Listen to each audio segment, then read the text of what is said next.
मैं रात के 2 बजे के करीब उस सुरंग में अकेला था। एक छोटा-सा टेक्निकल ग्लिच था, उसको चेक करने के लिए ही मैं जा रहा था। अब 2 बजे तो कोई मेट्रो गाड़ी आनी नहीं थी, इसलिए मुझे किसी भी तरीके का कोई खौफ नहीं था। लेकिन मुझे पता नहीं था कि मेरा सामना किस खौफ से होने जा रहा है। जैसे ही मैंने उस ग्लिच को ठीक किया, मुझे आस-पास की लाइटें फ्लिक करनी शुरू हुईं। मैंने गौर से उस सुरंग के आसपास देखा। उन सुरंगों की दीवारों पर मानो जैसे अनगिनत परछाइयां चिपकी हुई थी। मैं देखकर डर गया। मुझे लगा कि कुछ जरूर बुरा होने वाला है। अब मैं भागे जा रहा था सुरंग से निकलने के लिए। अचानक से मेरा पैर टकराता है किसी चीज से। मैं गिरता हूँ। जब मैं गिरता हूँ तो बिल्कुल पास वाली सुरंग में मेरा ध्यान जाता है। वहां की ईंटें, वो ईंटें मुझे कुछ पुरानी लग रही थी, जो आज की कंस्ट्रक्शन का हिस्सा नहीं लग रही थी। और जब मैंने उस तरफ देखा, टॉर्च उस तरफ घुमाई, मेरी आंखें खुली की खुली रह गईं।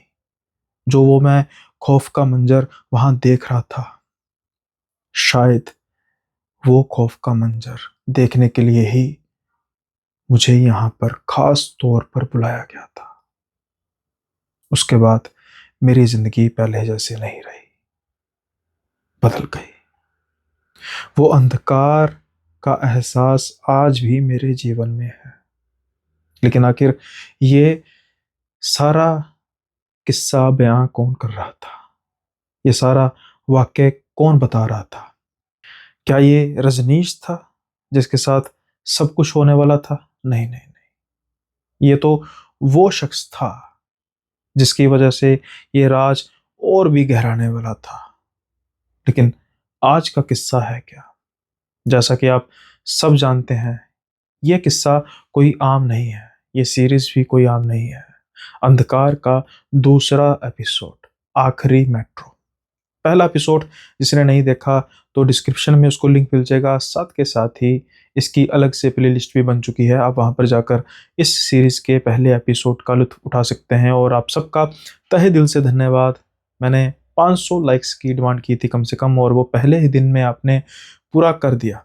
तो जल्दी से जल्दी दूसरा एपिसोड लेकर आना तो बनता था। लेकिन अब चूंकि ये दूसरा एपिसोड है तो हमें आगे की ओर बढ़ना चाहिए, और इसी वजह से 500 लाइक तो थोड़े से कम हो जाएंगे। कितना टारगेट करें? चलो ज़्यादा नहीं करते, कम से कम 600 लाइक। और याद रहे कि लाइक के साथ साथ हाइप को भी ज़रूर आपने प्रेस करना है, ताकि ये वीडियो और ज़्यादा पुश हो सके। और कमेंट्स की भरमार रहनी चाहिए, और साथ के साथ ही फीडबैक ज़रूर देते रहिएगा, ताकि मुझे सहायता मिलेगी इस एपिसोड को, इस सीरीज़ को और भी डेंस डार्क करने में। अगर आपको बेहद पसंद आ रही है फिर तो ठीक है, लेकिन अगर कोई कमी पेशी है तो फिर उसका निवारण भी साथ के साथ होगा। जैसे अपने एक व्यूअर ने कहा था, सिर्फ एक व्यूअर नहीं, 100-200 कमेंट्स में से, कि कहानी को आपने कुछ ज़्यादा खींच दिया। भाई, हमेशा कहानियों को, जो डार्क कहानियाँ होती हैं, कोई भी कहानी होती है, उसको खींचा ही जाता है। मैं हमेशा एग्जांपल देता हूँ कि एक था राजा, एक थे रानी, दोनों मर के ख़त्म, कहानी बस इतनी ही होती है। लेकिन उसमें फिर जब स्टफ़ ऐड किया जाता है तो कहानी लंबी खिंचती है। खैर, अपनी अपनी चॉइस होती है। लेकिन जो ये किस्सा है, आखिरी मेट्रो, शुरू करते हैं आज के इस किस्से को। रजनीश दिल्ली की एक आईटी कंपनी में काम करते हैं। मेट्रो लाखों दूसरे लोगों की तरह ही रजनीश की जिंदगी का भी एक अहम हिस्सा है। रजनीश तकरीबन 8:30 बजे के आसपास अपने ऑफिस से फ्री हो जाते हैं, और उन्हें मेट्रो में अपने फ्लैट तक पहुंचने के लिए तकरीबन तकरीबन 1 घंटा तो लग ही जाता है। अब वो अपनी रोज़मर्रा की ज़िंदगी वो बड़े सुकून से जी रहे हैं। एक अच्छी कंपनी में जॉब है, और जब फ्लैट में जाते हैं, उनका फ्लैटमेट वो भी काफ़ी अच्छा इंसान है, प्रशांत। इसके अलावा गाड़ी वगैरह सब कुछ है, लेकिन दिल्ली की सड़कों पर गाड़ी दोहराने से कई गुना अच्छा है आराम से बंदा मेट्रो में जाए और अपने सफ़र का लुत्फ़ उठाए। इसलिए राजीव कभी भी दिल्ली की सड़कों में गाड़ी को उतार कर ऑफिस जाने का रिस्क नहीं लेते। लेकिन कई बार लुत्फ़ भी हादसे में बदल जाता है। शायद रजनीश के साथ बहुत जल्द कुछ ऐसा होने वाला था। जैसे मैंने कहा कि रजनीश 8:30 बजे तक अपने ऑफिस से फ्री हो जाते थे, और उनका मेट्रो स्टेशन भी उनके ऑफिस के पास ही था, इसलिए कोई बहुत ज़्यादा देर उनको लगती नहीं थी। लेकिन आज की रात इनके जीवन में एक ऐसा अंधकार लेकर आने वाली थी, जिनके बारे में कभी इन्होंने दूर-दूर तक भी सोचा ना होगा। आज इन्हें ऑफ़िस में कुछ ज़रूरी प्रोजेक्ट पर काम करना था, जिसकी वजह से ये लेट हो चुके थे। अब मेट्रो तकरीबन-तकरीबन 11 बजे एक आखिरी मेट्रो होती है जो उनके स्टेशन से चलती है, और साढ़े 10 घड़ी पर टाइम देखते ही इनको चिंता होने लग पड़ी थी। इसलिए ये जल्दी से काम समेटते हैं और अब मेट्रो स्टेशन की तरफ जाना शुरू करते हैं। हर रोज़ जब भी ये पहुँचते थे उस मेट्रो स्टेशन में काफ़ी भीड़-भाड़ वाला इलाका होता था, लेकिन आज रात के इस पहर में इनको कोई भी भीड़ बिल्कुल नज़र आ ही नहीं रही थी। बिल्कुल खाली स्टेशन था मेट्रो का। एक सिक्योरिटी गार्ड बैठे हुए थे। ये अपना कार्ड पंच करते हैं और जैसे ही मेट्रो की तरफ जाने लगते हैं, वो सिक्योरिटी गार्ड इनको रोकते हैं। बेटा, हाँ जी, हाँ जी, बोलिए। इस मेट्रो में मत जाओ। अ, इस मेट्रो में मत जाऊँ? इसके बाद कोई और भी आएगी क्या? नहीं, नहीं, नहीं, यही आखिरी है। तो फिर बाबा मैं इसी मेट्रो में जाऊँगा, इसके बाद मेट्रो नहीं आएगी, मैं घर कैसे जाऊँगा? ध्यान रखना आखिरी कोच में मत बैठना। आखिरी कोच में? क्यों, वहाँ पर ऐसा क्या ख़ास है? नहीं, मैंने बस वैसे ही कहा है। अब इनको लगता है कि जो सिक्योरिटी गार्ड हैं, हाई हैं, तो रहने देता हूँ, इनकी बातें इनके पास ही रहने देता हूँ। ना जाने इनके मन में क्या आता है। बाकी मेट्रो भी तकरीबन-तकरीबन सारी खाली लग रही थी, लेकिन ये जानबूझकर मेट्रो के लास्ट कोच में बैठ जाते हैं। यहाँ से इनकी ज़िंदगी का रुख ही बदलने वाला था। ये मेट्रो में बैठते हैं, जैसे ही उस कोच में जाते हैं, इनको कदम रखते ही कुछ अलग-सा महसूस तो होता है। सबसे अलग तो ये महसूस होता है कि जब भी ये अपने मेट्रो से जाते थे तो भीड़-भाड़ पूरी पूरी तरीके से भीड़ होती थी, लेकिन आज मेट्रो बिल्कुल खाली थी और ठंड भी इनको कुछ ज़्यादा लग रही थी। ये इस बात को अज़्यूम करते हैं कि पहले भीड़ होने की वजह से शायद ठंड कम लगती होगी, आज एसी तेज़ लग रहे हैं, उसकी वजह से मुझे ठंड का एहसास ज़्यादा हो रहा है। अब जब ये मेट्रो में बैठते हैं, तो ये 2-3 चीज़ों को नोट करते हैं।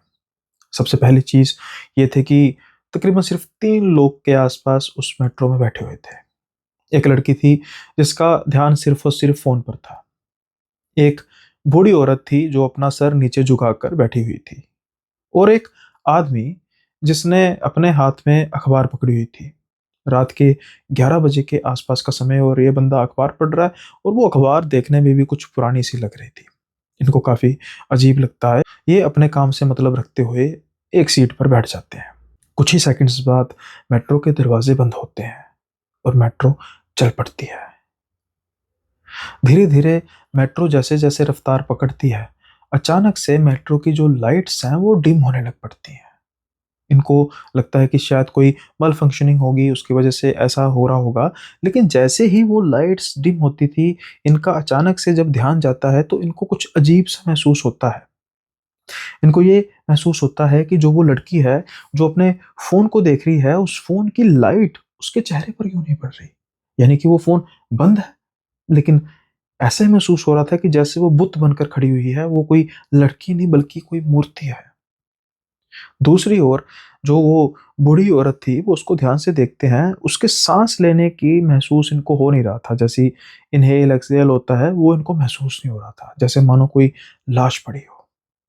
और तीसरी चीज़ कि लाइट्स डिम होने के बावजूद जो वो आदमी अखबार पढ़ रहा था, उसके पोस्चर में कोई बदलाव नहीं आता। अगर आप कोई चीज़ ऐसी पढ़ रहे हैं जो जिसको पढ़ने के लिए आपको बिल्कुल लाइट पर निर्भर होना पड़ेगा, अचानक से लाइट कम हो जाए और वो चीज़ कम से कम नज़र आनी बंद हो जाए, तो आप थोड़े-से डिस्ट्रैक्ट तो होते हैं, लेकिन नहीं, बिल्कुल ऐसे का ऐसा ही। अब एक स्टेशन पर मेट्रो रुकती है और उस तब तक जो लाइट्स है बिल्कुल डिम थी, लेकिन एक इंसान उस मेट्रो में जैसे ही कदम रखता है, लाइट्स बिल्कुल फ्लिक करने लग पड़ती हैं। अब जो वो इंसान था, उसकी जो वेशभूषा थी वो देखने में काफ़ी अजीब लग रही थी। बहुत ही पुराने से ज़माने के उसने कपड़े डाले हुए थे, खैट डाली हुई थी, और अंधेरे की वजह से उसका चेहरा अच्छे से नज़र नहीं आ रहा था। वो ठीक मेरे सामने यानी रजनीश के सामने आकर बैठ जाता है, और अब वो बैठता है लेकिन उसका ध्यान कहीं और था। उसकी बस चमकती हुई आँखें उस अंधेरे में नज़र आ रही थी, उसके अलावा कुछ नहीं नज़र आ रहा था। रजनीश को ये सब जो माहौल था वो काफ़ी अजीब लग रहा था। वो सोचता है कि क्यों ना मैं उठ के दूसरे कोच में ही चले जाऊं, क्योंकि जो ये कोच का इंटर कोच का जो दरवाज़ा था वो भी बंद था, और इससे पहले कि रजनीश उठ पाता वो फिर से मेट्रो का दरवाज़ा बंद होता है और मेट्रो चलने लग पड़ती है। वो लाइट्स अब फ्लिक कर रही थी, फ्लिक होनी बंद हो जाती हैं और लाइट जो है वो डिम ही रहती है। अब एक अजीब सा माहौल बन चुका था उस मेट्रो के कोच में। लेकिन राजीव अपना ध्यान भटकाने के लिए अपना मोबाइल खोलता है और कोई ऑफलाइन गेम खेलनी शुरू कर देता है, क्योंकि उसके मोबाइल पर बिल्कुल भी नेटवर्क नहीं आ रहा था। वैसे तो मेट्रो के कोचेस में नेटवर्क कम ही होता है, लेकिन बिल्कुल जीरो नेटवर्क था। अब कुछ देर बाद मेट्रो स्लो होनी शुरू होती है। धीरे धीरे मेट्रो रुकती है। अब जो अनाउंसमेंट होती है वो बहुत ही अजीब अनाउंसमेंट होती है। मानो जैसे कोई कंप्यूटराइज्ड अनाउंसमेंट नहीं हो रही, या फिर कोई मेल या फीमेल नहीं बोल रही, कोई ऐसा शख्स बोल रहा है जैसे ड्यूल वॉइस में कोई शख्स बोल रहा है, और वो कह रहा है कि ये आखिरी कोच है, यहाँ पर तुम्हें नहीं बैठना चाहिए था। जैसे ही रजनीश ये बात सुनता है, मानो उसके तो रोंगटे खड़े हो जाते हैं। अब वो एक सेकंड से भी पहले बिना कुछ सोचे समझे अपना बैग उठाता है और दरवाजे की तरफ बढ़ता है। लेकिन दरवाजा दरवाजा तो खुल ही नहीं रहा था। वो बार बार दरवाजे का पुश बटन किए जा रहा था कि जल्दी से दरवाजा खुले, लेकिन दरवाजा खुल नहीं रहा था और मेट्रो धीरे धीरे चलनी शुरू हो जाती है। अब जैसे ही मेट्रो चलनी शुरू हो जाती है, रफ्तार पकड़ती है, अब रजनीश बिल्कुल डर चुका था, क्योंकि उसके आसपास का माहौल कुछ अजीब हो चुका था। वो देखता है कि जो बूढ़ी औरत कब से अपना सर नीचे झुकाकर बैठी हुई है, उसके आसपास पैरों पर कुछ काला काला सा है, लेकिन वो कुछ पानी जैसी चीज नहीं है, कुछ चिपचिपा सा है। वो देखता है, धीरे धीरे वो अपना सर ऊपर करती है और उसकी आंखें थी नहीं, उसकी आंखों के जगह पर काले काले गड्ढे थे, और वो काले काले रंग की चीज उनकी आंखों से ही गिर कर नीचे गिर रही थी। रजनीश के रोंगटे खड़े हो जाते हैं। अचानक उसका ध्यान जाता है उस आदमी की तरफ जो अखबार पढ़ रहा था, और बिल्कुल हल्की सी रोशनी में उसको साल नजर आता है अखबार का। ये क्या, 1947, 1947 की अखबार। वो देखता है उस लड़की की तरफ। वो लड़की अब भी वैसे ही खड़ी थी, मानो जैसे वो लड़की नहीं बुत हो। और आखिर में जब वो देखता है उस आदमी की तरफ जो उनके बाद मेट्रो में चढ़ा था, तो उनके बिल्कुल पीछे खड़ा था, मानो जैसे अब वो आदमी नहीं बल्कि एक परछाई था। ये देखकर तो बिल्कुल पूरे तरीके से डर जाते हैं रजनीश। अब मेट्रो में जो लाइट्स डिम थी वो भी बंद हो चुकी थी, और था बिल्कुल अंधकार। इस घने अंधकार में सिर्फ और सिर्फ दो चीजें चमक रही थी, और वो थी उस परछाई की आंखें। उसके हंसने की आवाज आ रही थी, और वो कह रहा था कि अब तुम भी हम में से एक हो। रजनीश उस अंधकार में डरते डरते बोल रहे थे, नहीं वो मुझे प्लीज जाने दो, मैंने तुम्हारा क्या बिगाड़ा है, मैं तो गलती से ही आ गया। तुम्हें यहाँ नहीं आना चाहिए था। तुम्हें टोका भी गया था, रोका भी गया था। तुम फिर इस मेट्रो में आए, तुम फिर इस कोच में आए, गलती कर दी बेटा। अब जैसे ही रजनीश ये सुनता है, मानो उसको अपनी मौत उन दो चमकती हुई आंखों के रूप में नजर आ रही थी। रजनीश अब बेहद बुरी तरीके से डर चुका था।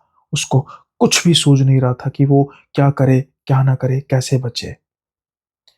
अब वो बस उस अंधकार में उन चमकती आंखों के आगे नतमस्तक हुआ था और कह रहा था कि प्लीज मुझे जाने दो, मैं आगे से दोबारा गलती नहीं करूंगा।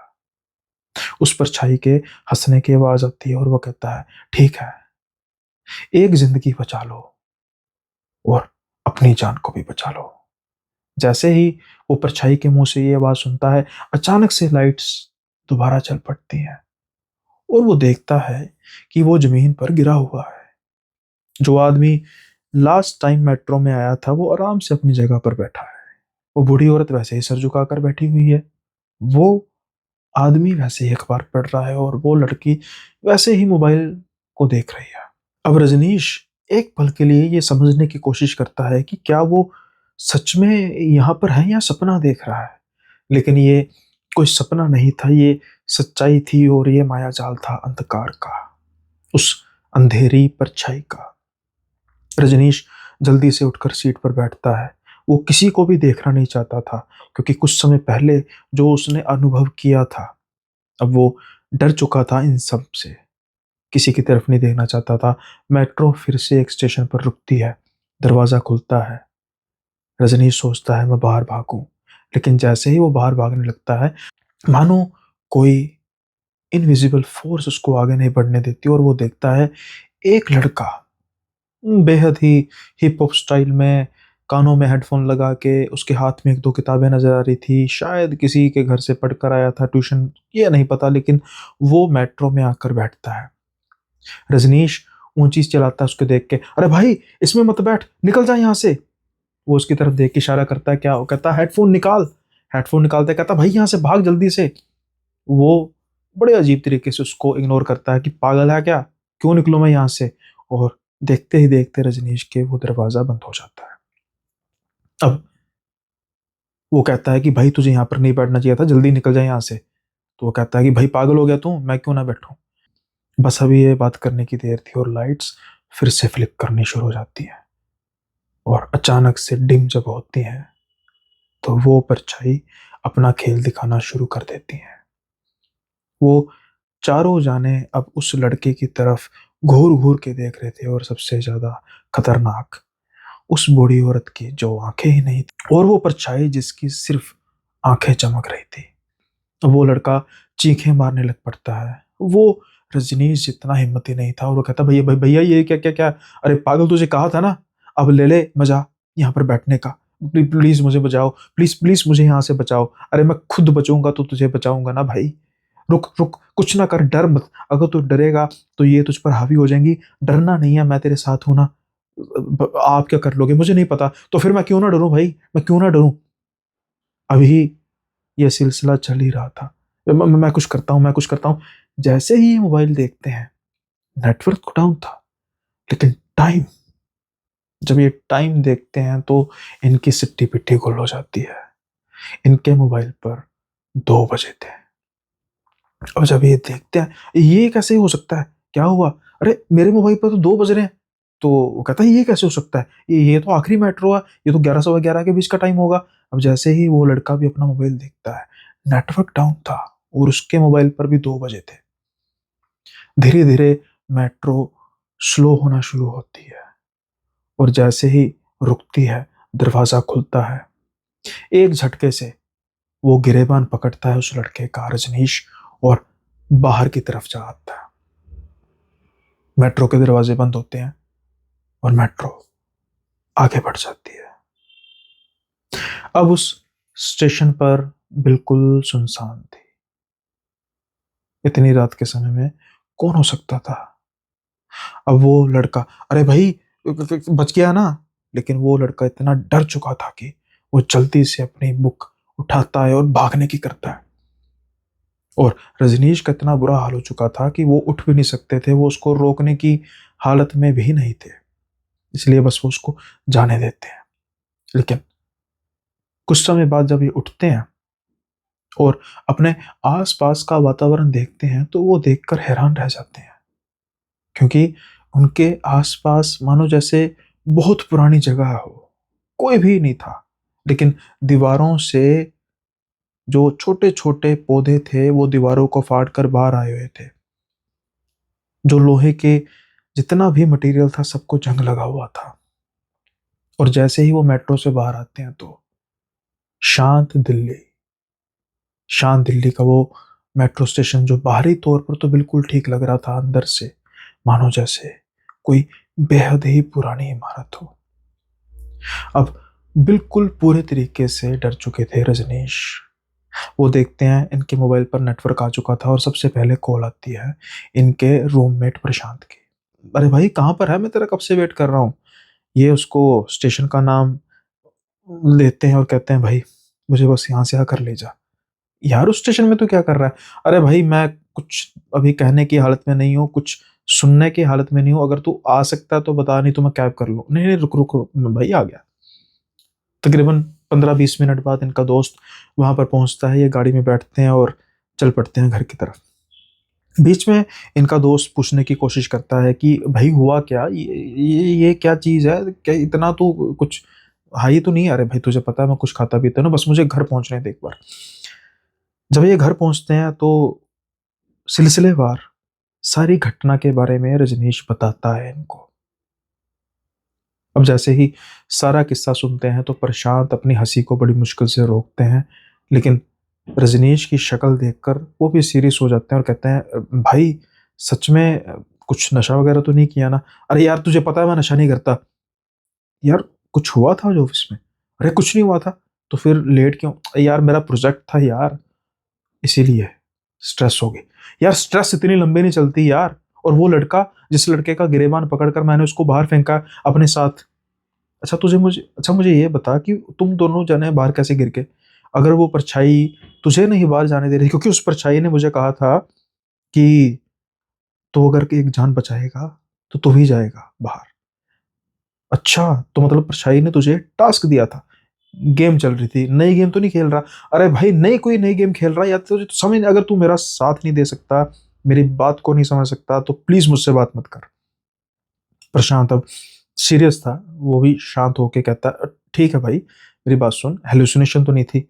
मैं मान सकता हूँ तुझे जो देखा होगा हो सकता है वो बिल्कुल सच हो, लेकिन हेलुसिनेशन भी तो होती है ना? नहीं यार, ये हेलुसिनेशन नहीं थी, इतनी लंबी हेलुसिनेशन नहीं हो सकती। खैर तू ऐसा कर भाई, तू रेस्ट कर। कल ऐसा करना, कल ऑफिस से जल्दी छुट्टी ले लेना, तो एक बार डॉक्टर से मिलते हैं। अब रजनीश उसको बड़े गुस्से से देखता है, लेकिन वो भी समझ रहा था कि भाई पढ़े लिखे लोग हैं, वो भी पढ़ा लिखा था और वो पहली ही बार में इन चीज़ों पर अगर कोई उसे और बताता तो वो भी विश्वास ना करता। इसलिए वो बस चद्दर ओढ़ता है और सोने की कोशिश करता है। उसको लगता है कि शायद ये महज एक डरावना अनुभव था, लेकिन वो अब अनुभव इनको सपने में भी आने लगा था। रात के सपने में वही परछाई कहती है कि कोष से बाहर निकलने का मतलब ये नहीं है कि हमने तुम्हें छोड़ दिया। तुम अब हमसे बचकर नहीं जा सकते। तुम अब हमारा ही हिस्सा हो हमारी ही कब्रों का। जैसे ही ये बात सुनते हैं अचानक से ये उठ जाते हैं, डर के मारे आसपास देखते हैं, सब कुछ शांत था। प्रशांत आराम से अपने बिस्तर पे सो रहा था और किसी भी तरीके का कुछ भी अजीब नहीं था उस कमरे में, सिवाय खुद रजनीश के हाव भाव के, जो पूरी तरीके से डर चुका था और उसको कुछ समझ में नहीं लग रहा था कि वो क्या करे क्या ना करे। अब वो फिर से सोने की कोशिश करता है। सुबह अब उससे उठा नहीं जा रहा था। उसको बुखार हो चुका था, बहुत तेज बुखार हो चुका था। और प्रशांत ने उसको कहा कि भाई छुट्टी ले ले, और वो कह रहा था भाई छुट्टी लेनी पड़ेगी, मुझसे उठा नहीं जा रहा। वो अपने बॉस को मैसेज डालता है और छुट्टी ले लेता है। आज उसका दिन सिवाय उसकी सेहत के ठीक रहा। बुखार था, तबीयत खराब थी। शाम के समय में जब प्रशांत आया तो वो दोनों साथ डॉक्टर के पास जाते हैं। डॉक्टर बस कहता है कि इसको कमजोरी है, कमजोरी महसूस कर भी रहा था रजनीश, और इसके अलावा कुछ ज़्यादा नहीं था, फीवर ही था और बस नॉर्मल जो होता है। ये दोबारा से अपने घर वापस आ जाते हैं। अगले दिन फिर से फीवर था रजनीश को, और उसकी वजह से वो दोबारा नहीं जा सका। या यूँ कहें कि फीवर तो था, शायद अब वो मेट्रो पर जाने से डर रहा था। वो सोच रहा था कि क्यों ना मैं गाड़ी से चला जाऊं, लेकिन फिर वो सोच रहा था कि अगर मैंने ये डर अपने मन में पाल लिया तो मैं कभी मेट्रो पर सफर नहीं कर पाऊंगा, जो मेरे लिए अच्छा नहीं है। तीसरा दिन आते आते उसके बॉस भी कह देते हैं कि भाई ऑफिस तो आना पड़ेगा, जरूरी प्रोजेक्ट पर काम करना है, इतनी छुट्टी नहीं मिल सकती। तो इनके रिक्वेस्ट करने पर ये कहते हैं कि सर मैं 6 बजे के करीब अगर फ्री हो जाऊं, तो ये कहते हैं ठीक है। सुबह ये मेट्रो जाते हैं। आसपास भीड़ देखकर ये काफी खुश होते हैं, और दिन के समय में भी ये मेट्रो के आखिरी कोच में नहीं बैठते, बीच वाले कोच को पकड़ते हैं, वहां पर बैठते हैं और उसके बाद फिर अपने ऑफिस पहुंचते हैं। आज इनका ऑफिस में सारा दिन काफी तनाव में गुजरा। इनको काफी, जो 2 दिन इनके साथ हुआ, 2 दिन पहले इनके साथ हुआ, उसकी इनको काफी चिंता लग रही थी, लेकिन जैसे तैसे काम 6 बजे पूरे खत्म करके ये ऑफिस से निकलते हैं और मेट्रो की तरफ जाते हैं। जब ये उस स्टेशन पर जाते हैं जहाँ 2 रात पहले बिल्कुल सुनसान था, आखिरी मेट्रो खड़ी थी। अब वहाँ पर पूरी भीड़ थी। वो सिक्योरिटी गार्ड इनको नज़र नहीं आ रहे थे, लेकिन अब फिर रिस्क ना लेते हुए ये आखिरी कोच में नहीं बैठते, बीच वाले कोच में बैठते हैं। और जब उस कोच में भीड़ देखते हैं तो काफ़ी खुश होते हैं। कुछ देर तक सफ़र बिल्कुल ठीक चलता है और इनको महसूस होता है कि क्या सच प्रशांत क्या सच कह रहा था? क्या वो सच मेरा हेलुसिनेशन था, मेरा वहम था? लेकिन इतना बड़ा वहम कैसे हो सकता है यार? मैं भी कितना पागल हूँ। मुझे देखना चाहिए था कि क्या सच में कुछ ऐसा ही था? मैंने तो वैसे ही प्रशांत से बात कर ली। पता नहीं वो हमारे बारे में क्या सोचता होगा। सर झुकाकर ये बस सोचते जा रहे थे, सोचते जा रहे थे, लेकिन जैसे ही ये सर ऊपर करते हैं, जो मेट्रो कुछ समय पहले बिल्कुल भरी पड़ी थी, वो अब बिल्कुल खाली हो चुकी थी। ये आसपास देखते हैं, इतने लोग कहाँ पर गए? मेट्रो चल रही थी। वो अंधकार भरी गुफाओं से गुजर रही थी और लाइट फिर से फ्लिक होना शुरू हो जाती है। एकदम से टोटल ब्लैकआउट। जैसे ही बिल्कुल ब्लैकआउट होता है, वो दो चमकती हुई आंखें दिखाई देती हैं रजनीश को और कहती हैं कि इतनी आसानी से कैसे जाने दे सकते हैं तुम्हें? तुम्हें अभी हम में सम्मिलित होना है। रजनीश पूरी तरीके से डर जाते हैं। उनको ये पता लग चुका था कि जो उनके साथ 2 दिन पहले या 2 रात पहले हुआ, वो कुछ वहम नहीं था। वो एक सच्चाई थी, कड़वी और खौफनाक सच्चाई। सिर्फ कुछ सेकंड के अंतराल में अचानक से मेट्रो धीमी होनी शुरू होती है। इनको महसूस होता है कि मेट्रो किसी स्टेशन में रुकेगी। फिर से लाइट्स ऑन ऑन होनी शुरू हो जाती हैं और जैसे ही स्टेशन आता है, जल्दी से दरवाज़ा खोलते हैं और बाहर निकलते हैं। जब ये स्टेशन पर आते हैं, हर एक नज़र इनकी तरफ घूर रही थी, बड़े गुस्से से। और कुछ लोगों के बीच-बीच में इनको कुछ काली परछाइयाँ नज़र आ रही थी। ये डर चुके थे, इनका शरीर काँपे जा रहा था। इनकी हिम्मत जवाब दे चुकी थी। अब ये स्टेशन से बाहर निकलते हैं और बाहर निकलकर फुटपाथ पर बैठ जाते हैं। रजनीश को फ़ोन करते हैं कि भाई मुझे आकर ले जा। रजनीश फिर कहता है कि क्या हुआ? भाई मैं कुछ नहीं बता सकता, प्लीज़ मुझे आकर ले जा। अब रजनीश फिर उसको लेकर जाता है और सलाह देता है कि हमें किसी साइकियाट्रिस्ट से बात करनी चाहिए भाई। रजनीश बस अपने माथे पर हाथ रखकर बैठे थे कि उनके साथ आखिर हो क्या रहा है? क्यों ये सब कुछ उन्हें झेलना पड़ रहा है? क्या उस मेट्रो के आखिरी डिब्बे में कोई नहीं बैठता? गहरा राज था, कुछ तो था उस आखिरी कोच में, आखिरी मेट्रो के। क्या उस रास्ते में ही कुछ था? क्यों आखिर उस परछाई ने इनके सपने में कहा था कब्रें? क्या कब्रें? सुरंग में कौन-सी कब्रें होती हैं? अब ये बिल्कुल सकपका चुके थे। घर वापस आने के बाद अब ये लैपटॉप खोलते हैं।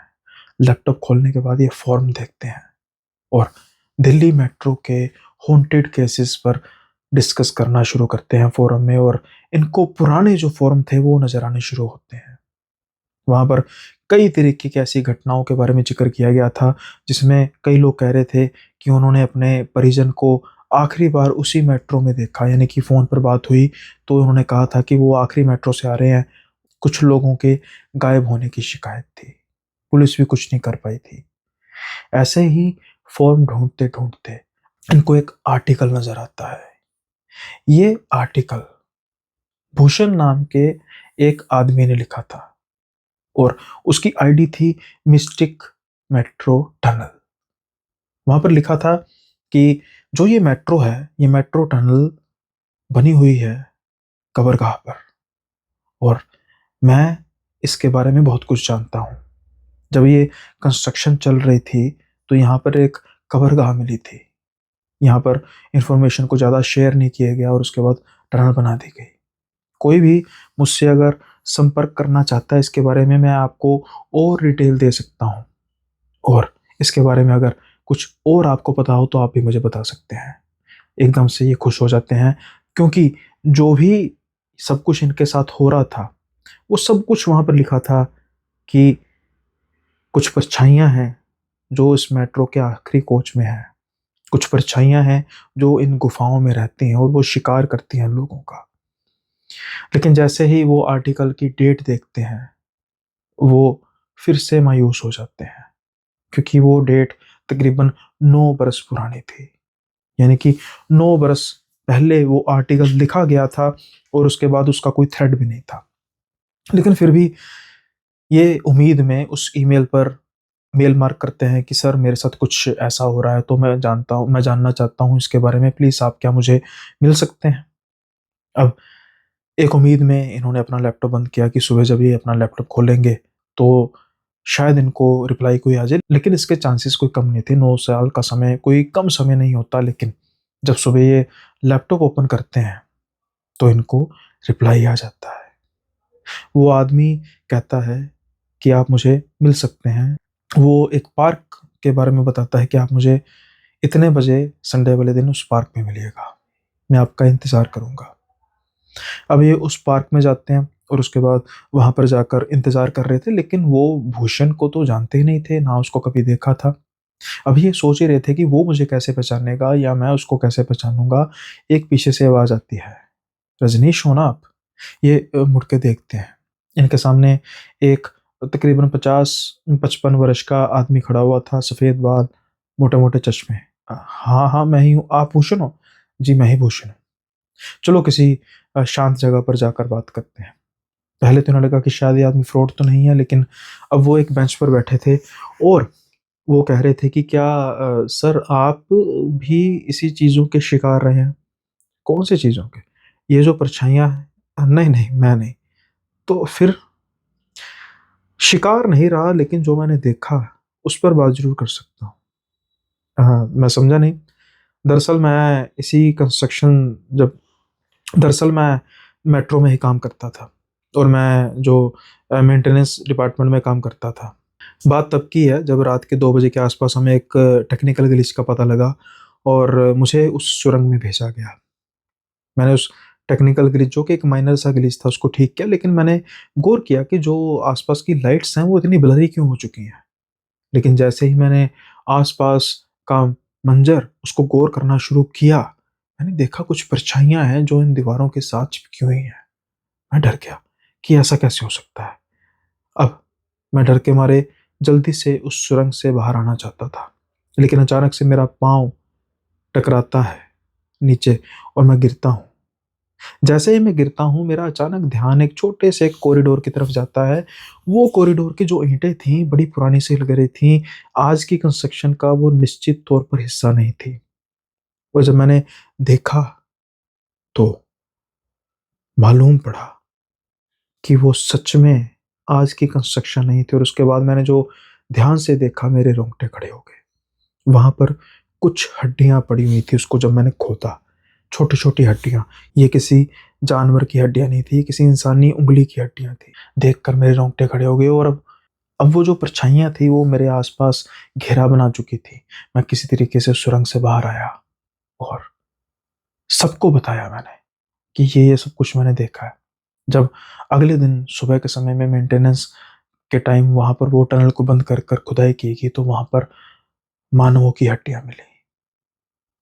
क्या आप जानते हैं कि वो किसी कुछ क्राइम का हिस्सा थे? नहीं, नहीं, नहीं। दरअसल जब आज़ादी हुई 1947, कहा जाता है कि जो ये टनल है, इसके पास एक सुरंग थी, मुगलों के ज़माने की। शायद जब ये दंगे से बचने के लिए लोग इस सुरंग में आए थे और इसका मुँह बंद होने की वजह से वो यहीं पर दब गए। भूख से, प्यास से यहीं पर मर गए। जो हमें पता लगता है रिपोर्ट्स के मुताबिक, जिसको कभी भी सार्वजनिक नहीं किया गया, और शायद ये परछाइयाँ उनकी ही परछाइयाँ हैं।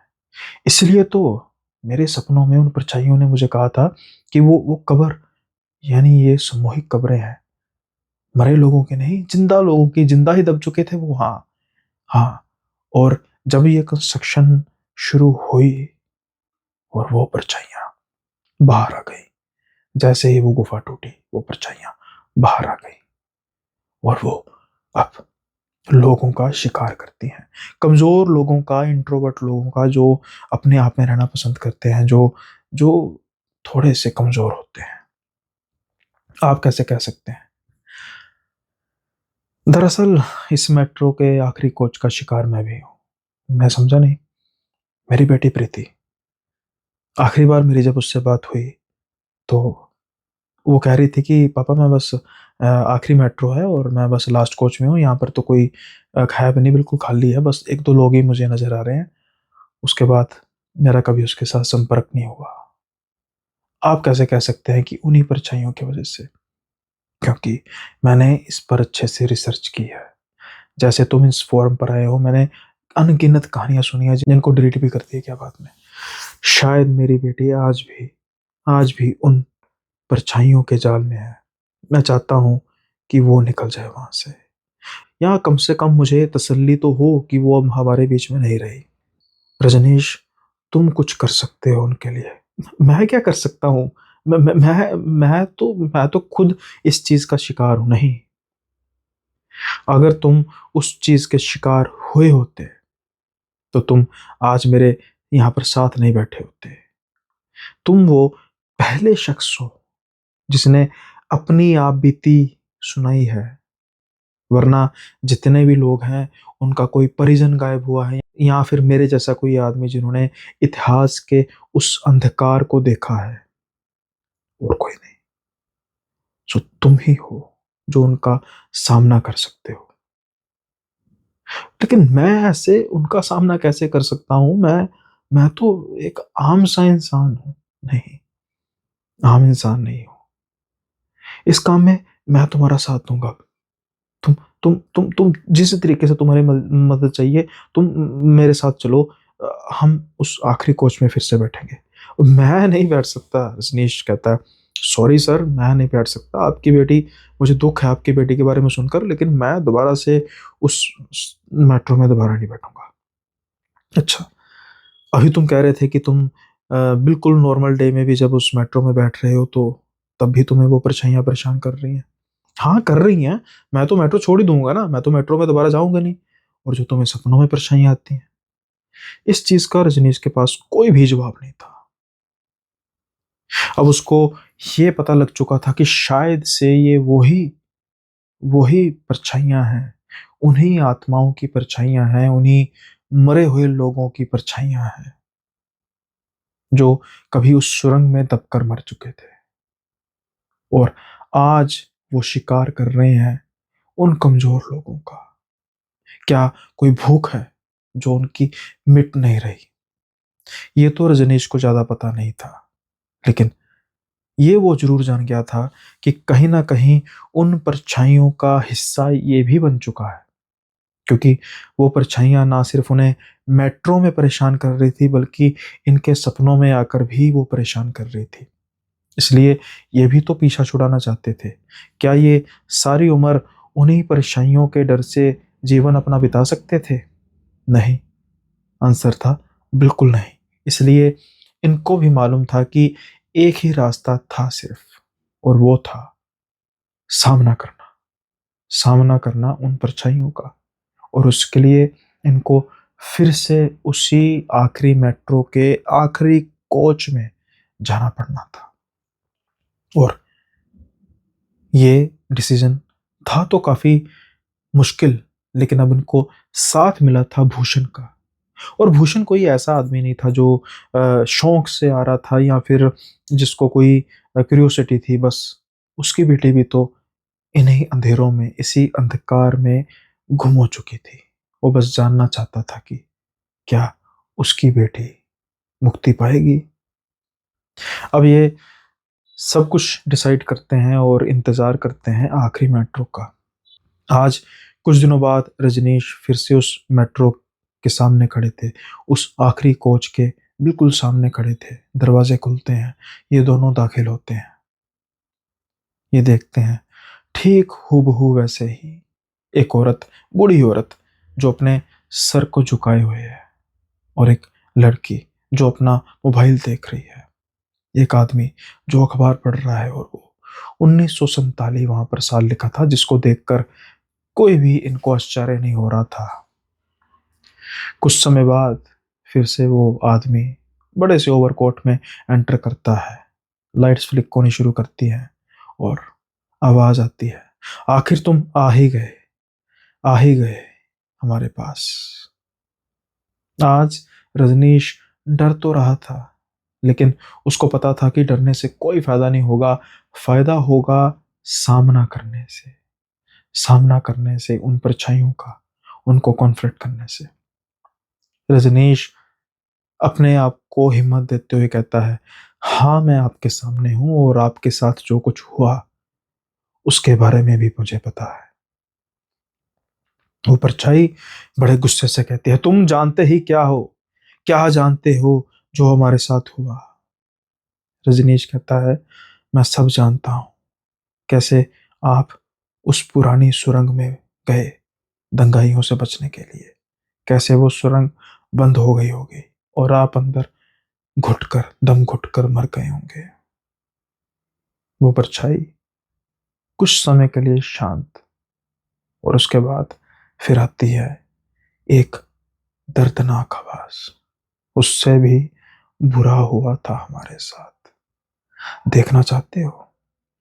जो तुम ये महसूस कर पा रहे हो कि हमारे साथ क्या हुआ होगा, उसका तो कुछ भी नहीं, और जो हमारे साथ हुआ है ये तो उसका कुछ भी नहीं है।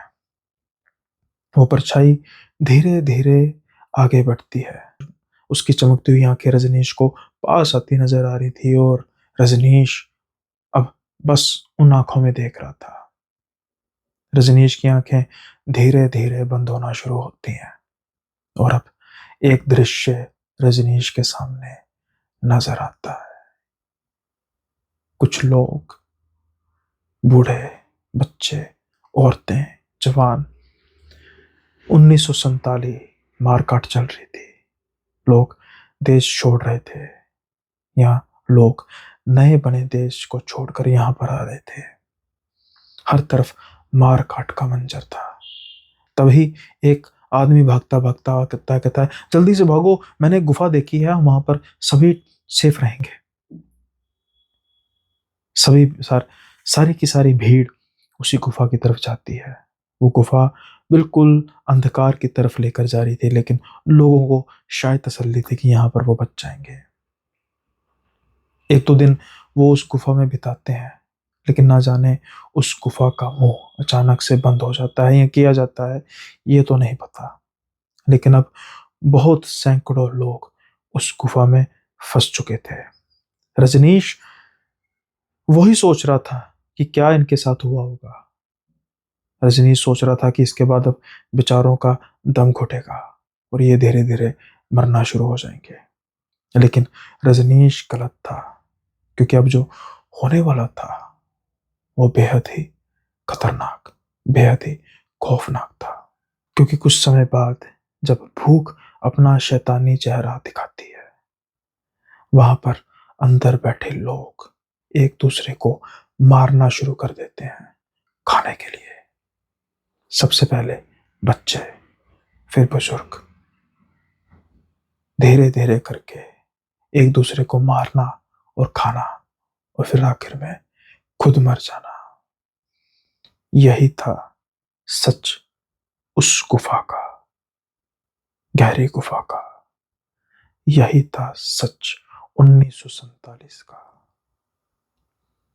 रजनीश की आंखों में आंसू थे, क्योंकि वो मौत ना ही सिर्फ दर्दनाक थी, बल्कि बेहद खौफनाक थी। माओ ने अपने सामने अपने बच्चों को मरते और लोगों द्वारा उनको खाए जाते देखा, और अपने परिजनों को मरते और खाए जाते देखने से ज्यादा पीड़ा क्या हो सकती है। इतना दर्द था इन परछाइयों में, जो उस चलती हुई मेट्रो के आसपास रजनीश को चमकती आंखों के रूप पर दिखाई दे रही थी। रजनीश समझ चुका था कि ये परछाइयां भूखी हैं, ये अपना पेट भरती हैं लोगों के डर से, और धीरे धीरे इंसान को कमजोर कर देती हैं, और जो बेहद ही कमजोर होता है वो इन परछाइयों में खो जाता है।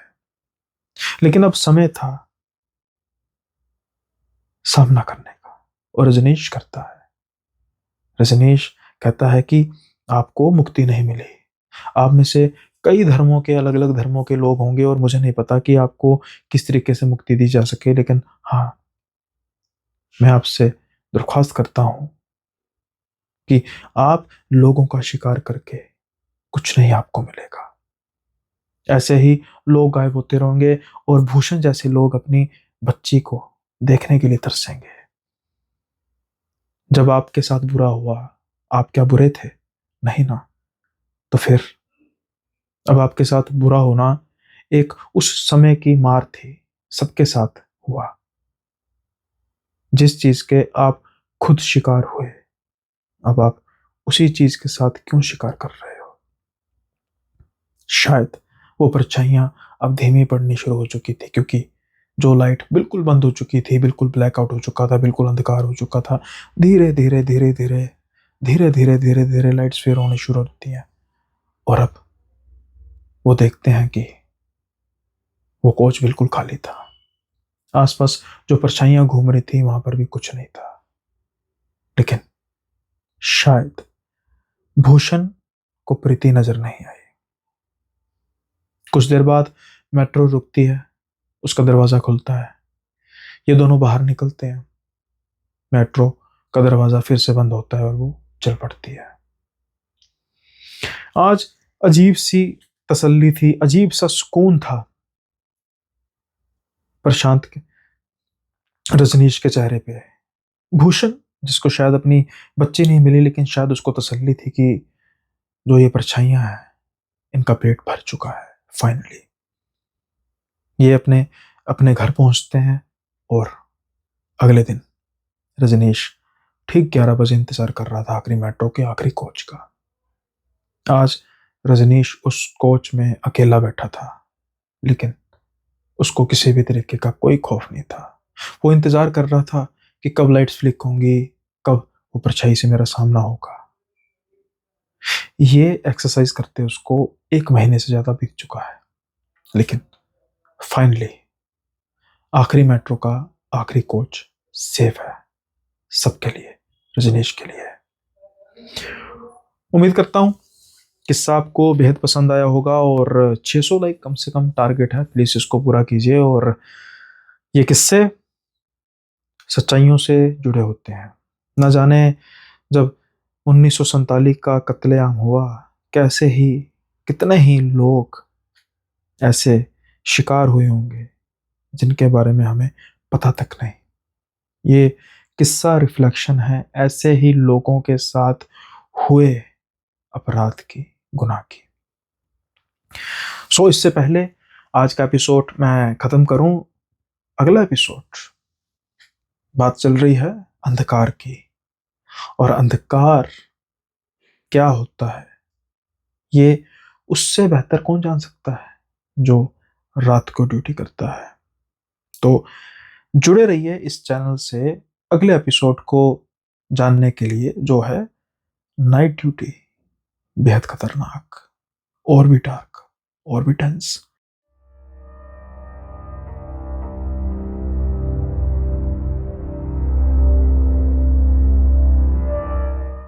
और भी खौफनाक होने वाला है, तीसरा एपिसोड।